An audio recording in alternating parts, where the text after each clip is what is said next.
Kalau Anda masih berpedoman pada Permendagri nomor 113 tahun 2014 untuk menjalankan tugas keuangan, ini jelas salah. Karena Permendagri tersebut sudah tidak berlaku alias sudah diganti dengan regulasi yang terbaru, yaitu Permendagri nomor 20 tahun 2018. Kali ini saya akan membahas secara lengkap dan tuntas tanpa Anda harus capek-capek membaca seluruh regulasi yang ada. Di akhir artikel ini pun saya akan memberikan gambaran dan contoh format buku yang bisa Anda pelajari sebagai patokan di dalam pengelolaan keuangan desa. Biasakan untuk menyimak hingga akhir agar Anda tidak gagal paham.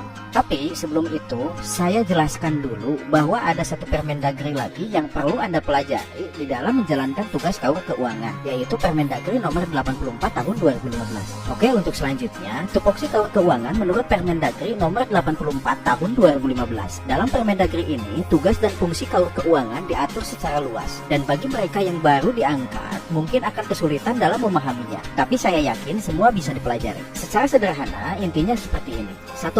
Kaur keuangan harus paham dulu bagaimana struktur anggaran pendapatan dan belanja desa atau APBDes. Jika Anda ingin memahami secara utuh tentang cara membuat dan terdiri dari apa saja struktur APBD, secara lengkap akan kita bahas pada video selanjutnya. Makanya, agar tidak ketinggalan, jangan lupa like, subscribe, dan aktifkan tanda loncengnya. Oke, sedikit gambaran bahwa struktur APBDes terdiri dari pendapatan, belanja, dan biaya. Yang kedua, kaur keuangan harus paham bagaimana cara penggolongan pendapatan dan pengeluaran. Anda pelajari tips dan cara menggali sumber pendapatan untuk dimasukkan ke dalam struktur APBDes, lalu dikeluarkan dalam belanja desa. Mungkin kedua hal itulah yang perlu Anda pahami sebelum menerjemahkan tugas kaur keuangan yang ada dalam Permendagri. Itulah tupoksi kaur keuangan yang termuat dalam Permendagri nomor 84 tahun 2015 pasal 8 ayat 3 huruf B, pengganti Permendagri nomor 113 tahun 2014 yang berbunyi pengurusan administrasi keuangan dan sumber-sumber pendapatan dan pengeluaran,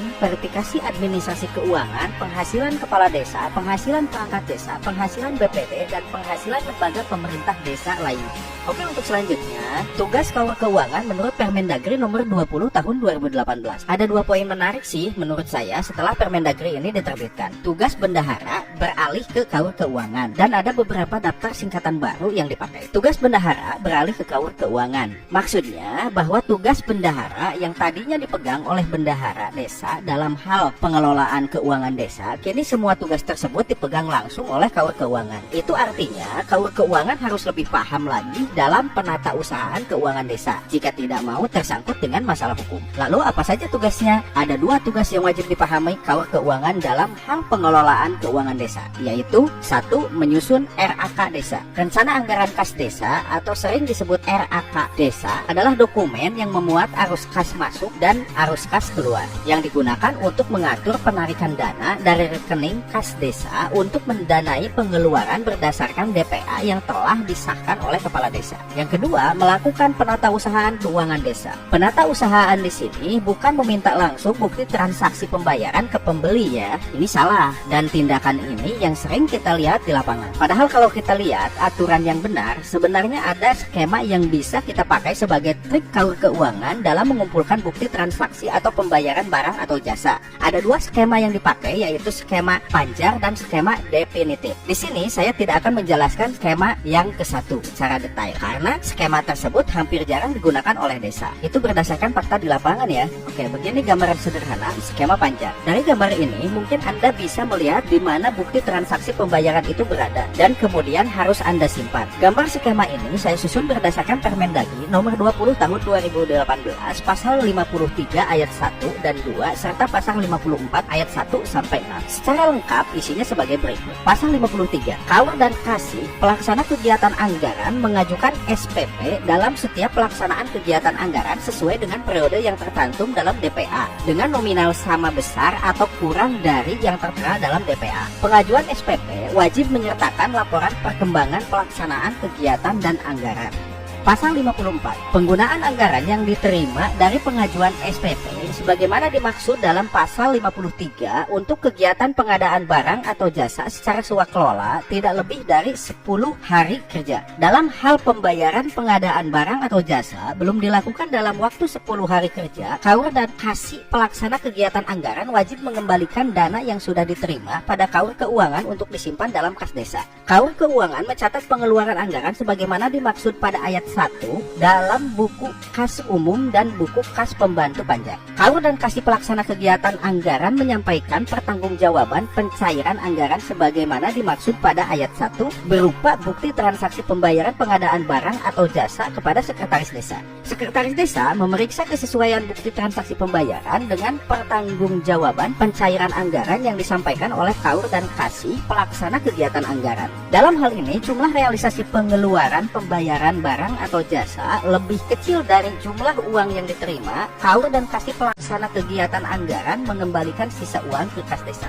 Yang kedua, skema definitif. Bagi Anda yang masih awam dengan istilah definitif, secara simpel atau anak muda zaman sekarang biasa menyebut dengan istilah ada uang ada barang. Jadi, secara sederhananya lagi, saya analogikan seperti ini. Ketika KAUR Keuangan akan melakukan pencairan anggaran, barang atau jasa tersebut sudah seluruhnya ada di tempat, dilampirkan dengan seluruh bukti transaksi yang telah diverifikasi Sekretaris Desa dan disetujui Kepala Desa. Kalau saya uraikan urutannya, mungkin gambaran enaknya seperti gambar ini. Lagi-lagi, gambaran ini pun saya sketsakan melalui regulasi yang ada pada Permendagri nomor 20 tahun 2018 tentang pengelolaan keuangan desa. Tepatnya di pasal 55 ayat 1 sampai dengan 5 yang isi lengkapnya sebagai berikut.